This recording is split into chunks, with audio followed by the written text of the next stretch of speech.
আসসালামু আলাইকুম। আজকে কথা বলবো ব্যাংকে ডিপিএস বা এফডিআর করার জন্য কোন ব্যাংকটি ভালো। তার আগে বলে নিই, কৃষি ব্যাংক থেকে লোন বা ডিপোজিট সম্পর্কে যে কোনো বিষয় জানতে গেলে আমাদের বিকেবি লোন এই চ্যানেলটি ফলো করতে পারেন এবং আমাদের ফেসবুকে রয়েছে। চলুন আমরা কথা বলি, ডিপিএস করার জন্য কোন ব্যাংক ভালো। স্বাভাবিকভাবে আমরা ইউটিউবে দেখি বা অনেকেই জিজ্ঞেস করেন, তো অনেকে টাকার নিরাপত্তার প্রয়োজন দরকার, যে বাসায়ও প্রয়োজন, অনেকে ছোট কম কম টাকা জমাতে চাচ্ছেন বা বাসায় নিরাপদ নয় এরকম। সেক্ষেত্রে আমরা সাজেস্ট করব কিভাবে কি করা যায়, আমি বিস্তারিত বলবো। শুধু বেশি মুনাফা না, আগে দেখুন আপনার টাকা কোথায় যাচ্ছে। চলুন আমরা এই বিষয়ে একটা ইমেজ দেখব, ডিপিএস করার জন্য কোন ব্যাংক ভালো। এখানেও আপনারা পড়তে পারেন বা এই ইমেজটাও দারুণ। তো শুধু বলবো যে ডিপিএস বা এফডিআর করার সময় আমরা সাধারণত একটা বিষয় বেশি দেখি, কোন ব্যাংক কত বেশি মুনাফা দিচ্ছে। কিন্তু শুধু মুনাফা হার দেখে ব্যাংক নির্বাচন করা উচিত নয়, কারণ ব্যাংক আপনার জমা টাকা বিভিন্ন খাতে বিনিয়োগ ও ঋণ দেয়। তাহলে প্রশ্ন হচ্ছে, আমি যে ব্যাংকে টাকা রাখছি সেই টাকা বা সেই ব্যাংক আমার টাকা কিভাবে ব্যবহার করছে, বা সেটাও তো জানা প্রয়োজন। তাহলে আসুন আমরা শুরুতে এখানে জানবো ব্যাংক আপনার টাকা দিয়ে কি করছে। ব্যাংক প্রথমত স্বাভাবিকভাবে কি করে থাকে, এই যে আপনার ব্যাংকের মোট ঋণের পরিমাণ, আমরা সাধারণত ব্যাংক টাকা দিয়ে কি করছে সেগুলো জানার জন্য আপনার যে বিষয়গুলো ফলো করবেন সেটা হচ্ছে ব্যাংকের মোট ঋণের পরিমাণ কত, কোন খাতে সবচেয়ে বেশি ঋণ দেওয়া হয়েছে, ঋণের মান কেমন, কত টাকা খেলাপি ঋণের পরিণত হয়েছে, বড় ঋণ গ্রহীতাদের অবস্থা কেমন। ২. খেলাপি ঋণ কত, ব্যাংকে যে টাকা ঋণ দিয়েছে তার একটা অংশ যদি নিয়মিত ফেরত না আসে তাহলে ব্যাংকের আর্থিক অবস্থার উপর চাপ তৈরি হতে পারে। আচ্ছা, এটা ইমেজ আকারে আমরা আর একটু লেখা আকারে দিব, আমরা পড়বো প্লাস আপনারাও জানবেন, বিষয়গুলো দেখবেন।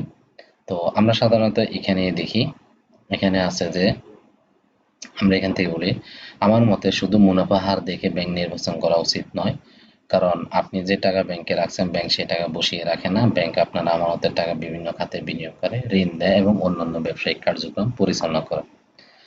তাই ডিপিএস বা এফডিআর করার সময় সবচেয়ে গুরুত্বপূর্ণ প্রশ্ন হচ্ছে, আমি যে ব্যাংকে টাকা রাখছি সেই টাকা কিভাবে ব্যবহার করছি। তো তার আগে বলে নিই, আমি যেহেতু বাংলাদেশ কৃষি ব্যাংকে নিয়ে নিয়মিত ভিডিও করি, তাই স্বাভাবিকভাবে বাংলাদেশ কৃষি ব্যাংকে আমি একটি ভালো অপশন হিসেবে বিবেচনা করি। তবে আমাদের কাছে আমি বিষয়টি একটু অন্য, আপনাদের কাছে আমি অন্যভাবে তুলে ধরতে চাই, যে অনেস্টলি আপনারা আসলে নিজে জানে যে কোনো ব্যাংকেই করবেন। আপনি যে ব্যাংকে ডিপিএস বা এফডিআর করুন না কেন, নিজের কিছু বিষয় যাচাই করে নেওয়া উচিত, যেমন ব্যাংক আপনার টাকা দিয়ে কি করে, এই বিষয়গুলো আপনার পড়বেন। আমি আর কথা বললাম না, বিষয়গুলো জানবেন। একটা ব্যাংকের ঋণের পরিমাণ অনেক বেশি হলে সেই ব্যাংক খারাপ, বিষয়টা এমন না, কিন্তু ঋণ কোথায় যাচ্ছে, সেই ঋণ ফেরত আসছে কিনা এটা গুরুত্বপূর্ণ। তারপর হচ্ছে খেলাপি ঋণ। খেলাপি ঋণ বলতে আপনারা জানেন নন পারফর্মিং লোন, যেসব লোনগুলো আর আদায় হচ্ছে না, এই বিষয়গুলো আপনাকে অবশ্যই জানতে হবে, সেটাও আপনি এখানে পড়ে দেখতে পারেন। আপনি পড়বেন, আপনি জানবেন, আপনাকে স্টাডি করতে হবে, পড়তে হবে যে কোনো বিষয়, তাহলে আপনি হয়তোবা উম, যদি বলি লাভ কম পাবেন বাট আপনার নিরাপত্তা থাকবে। আবার সবসময় খেয়াল রাখবেন যে এখানেই ভালো কিনা বা অন্য কোথাও রাখবো কিনা, সবকিছুই আপনি ভালো করে স্টাডি করবেন, জানবেন। সেক্ষেত্রে শুধু এই ব্যাংক 1% বেশি মুনাফা হচ্ছে এটা দেখলে হবে না। এখানে মানে বলা হচ্ছে যে কোনো ব্যাংক আপনার টাকা বেশি দিচ্ছে সেগুলো দেখার বিষয় না, কেন এই ব্যাংকে এত বেশি মুনাফা দিচ্ছে, তার আমানতের প্রয়োজন কতটা, ঋণের অবস্থা কেমন, তার আর্থিক সক্ষমতা কেমন, সবগুলো আপনি জানবেন।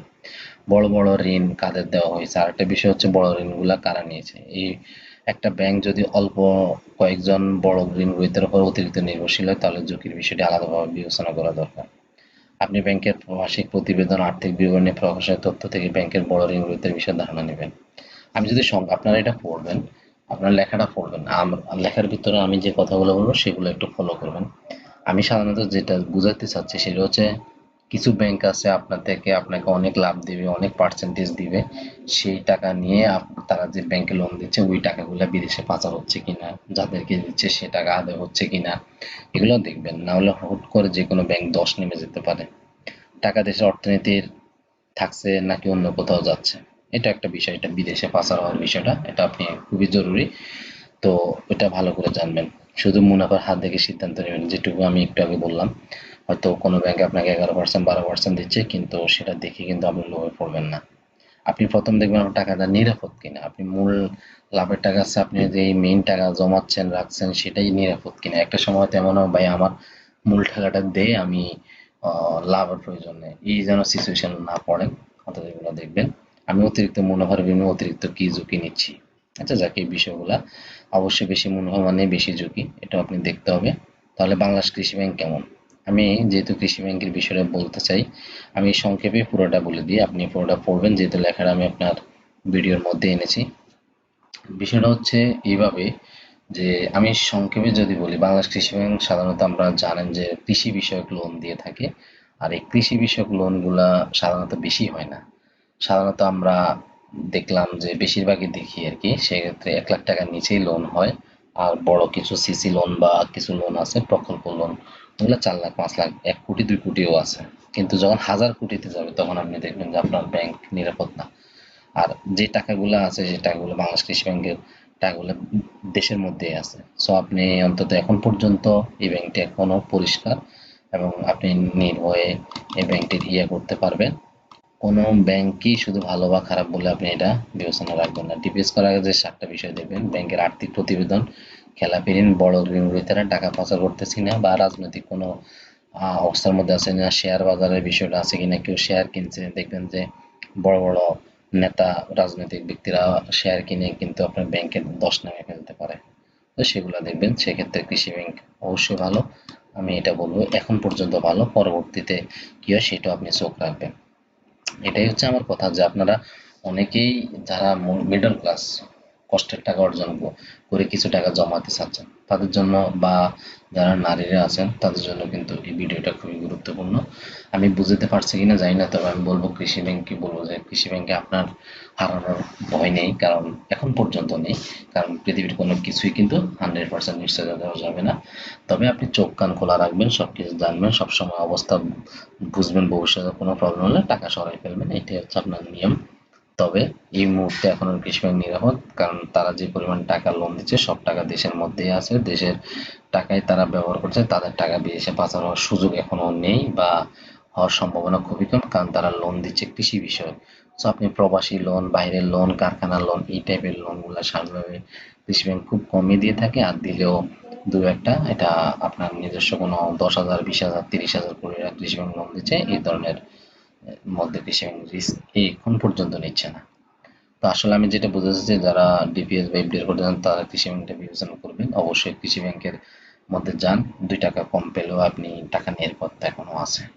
তো ভালো থাকবেন, সুস্থ থাকবেন, আল্লাহ হাফেজ, সালাম আলাইকুম।